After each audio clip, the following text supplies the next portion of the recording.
What's up, guys? A couple days have been passed. I got a few parts in. I can show you real quick what I've ordered here. So we got some 25 mil wire, 16. Got some connectors here, battery poles here that I really needed. This is some stuff from me. We're gonna hook all this stuff up to the battery right now and see if we can if we have power on the ignition. What I have done, and my battery died again. Oh, we got enough light in here. So what I did here a couple days ago, everything that I didn't need it from the engine bay, I installed the old cover back here, and everything I didn't need it from the OEM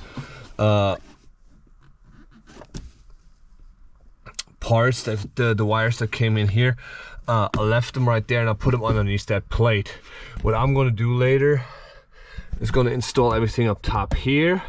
So I currently have the fuse box still here and the ECU. We're gonna make this nice up there once everything is up and running. But that is all the parts that we need is right here. The engine harness wires. We have this stuff here, and this is all gonna get connected here in a minute. And I'm gonna do that and show you the way how I connect it. And this needs to be getting on somewhere up there still too. So we have quite a bit of work to do. But let's get going. I'm gonna raise the car up. I'm gonna hook up the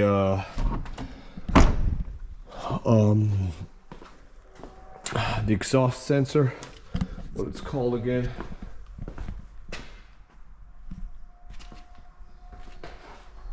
Here, we're gonna hook up this guy real quick because I have not done this yet. Gonna hook that up underneath, and then we're gonna raise it up and connect the battery up here and figure out how we're gonna do that.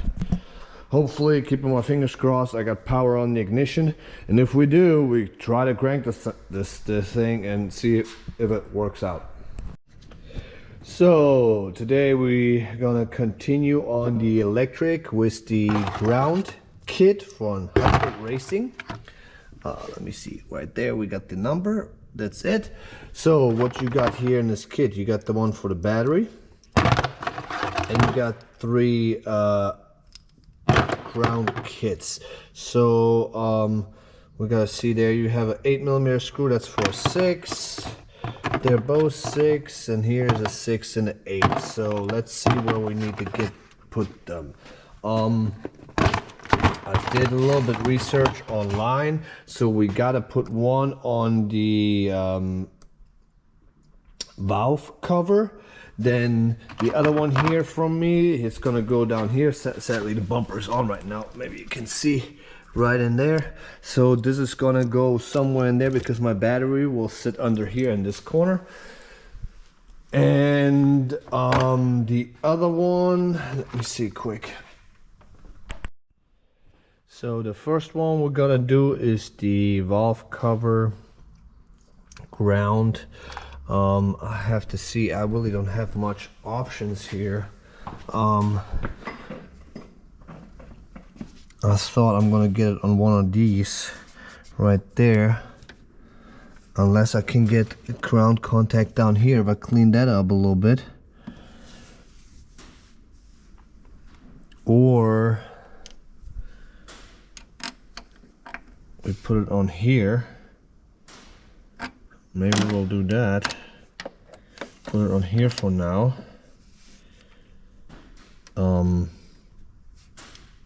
Hopefully that will work. I gotta test that out. We set it over here on this. Yeah, it's just, we'll see what the length's gonna work. Maybe I'm gonna set it on the back here. That way it's nicely out of the way. So I found the spot right there. I did clean this up a little bit, so we have some metal there. Yeah, we're gonna connect it here and here. That is the cover, ground for the valve cover.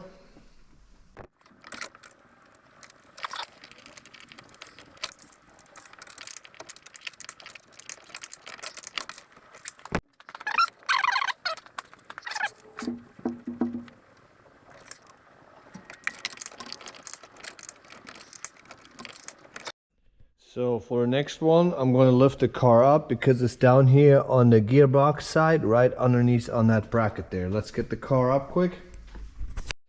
Yeah, I did lift the car up, but I think it's easier access from up here, and it's right here on this bracket right here. Right under there, there's a screw right here, which I'm going to get out and connect it right here. And we have to find a good ground. Maybe it's reaches up to here, to this point. We have to see, or I have to go back on the right here. We're gonna get on the strut bar right here. We're gonna put it on there, maybe clean this up right there. So let's get this on here first.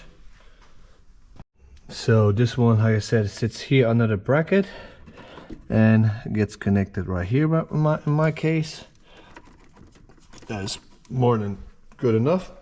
So the next one is going to be under there. Probably, I think it's that bracket right there. I'm going to lift the car up real quick and we'll find a spot, good spot to connect it to.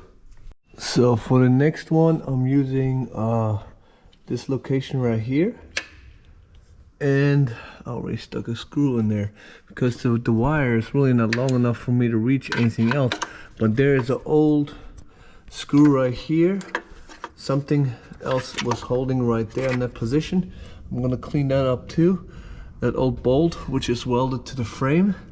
So that's probably my best bet. I'm maybe gonna bend this over a little bit too, so I have almost 90-degree angle. So, and there we have the third ground. It's right here on this bracket, and I went right there next to the radiator because it's about as long as I got, and all my other bolts are closed. So yeah, that's where I connected this. And then the battery is going to sit in here, and we have some I'm hoping that I can use these guys up here where I put the negative onto. And once the battery holder is connected there, and I gotta get a new piece here too so that it's closed.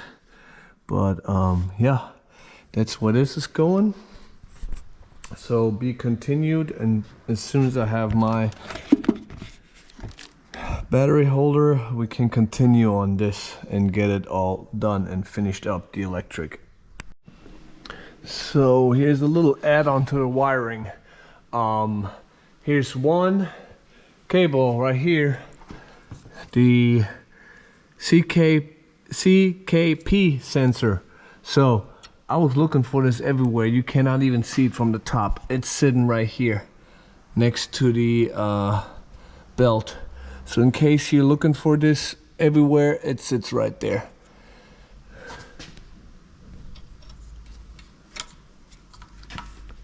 Because I got already frustrated and I was like, why, where is this wire going? And it sits right there.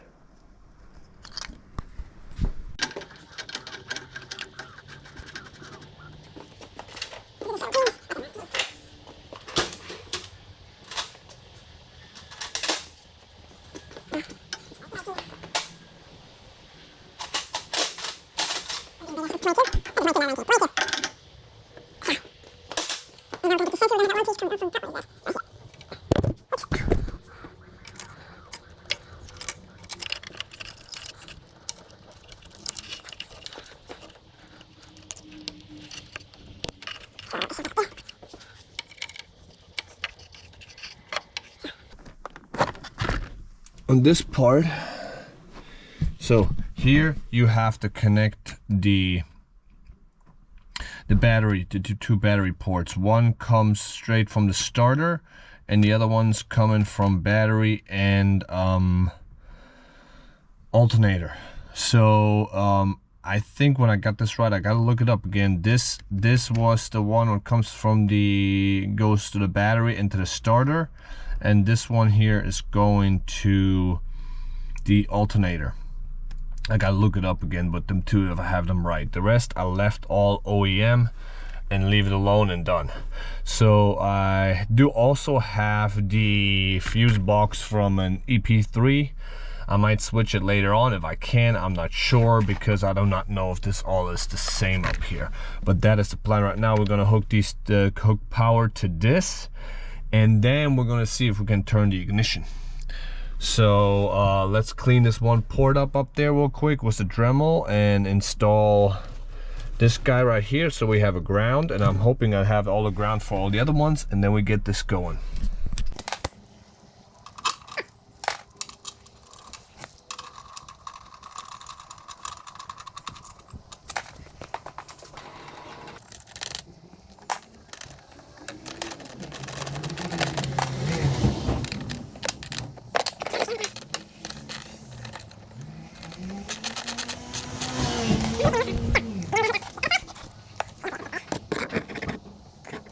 So I connected them right here. This is not pretty right now. I have to get some connectors where the cables fit on. I just went with the bigger cable here for the starter and everything. I'm not sure if you really need to go that big, and plus it was red, the other one was black, so that's why I did this choice. And then we're going down here for right now. I connected both of these with the OEM wiring harness. This is all just to see if the engine works. And for the cables, I got one time, I got the 16, that's the black. And I got the 25, that's the red. So I went based off this, what came off here. See, here's a smaller cable, here's a thicker cable. That was my idea on that, and I connected them right there. So let's get the power connected and see what happens. Oh my god, I'm scared of this right now. I'm gonna blow everything up here.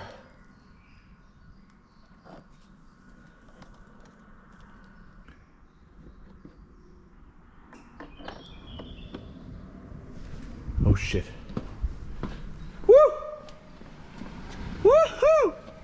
Power's on, baby! Yes! I love it! We got power, boys! We got power! I can't believe it. Ignition was on. I didn't even check that, so make sure your damn ignition is off. Love it. Oh my god, you can't imagine how this feels like. And now the big question is, will it start? Will it start? That is the big question right now. So let me get this hooked up here and finalize, and then we're gonna figure out if this maybe starts. So we got it all set here. Oh my god.